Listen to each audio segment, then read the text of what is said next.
to add the Google search bar on Android phone. Hello guys, in today's video I'm gonna show you how to add the Google search bar on Android phone first, and all you need to do is just let's remove it, and now just zoom out, and here you will find the widgets.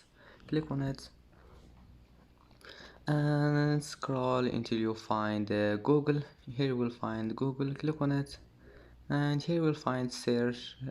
Just select it, and here you can add it. It's easy, just you need to find widgets and you will find it. And that's how to add the Google search bar on Android phone.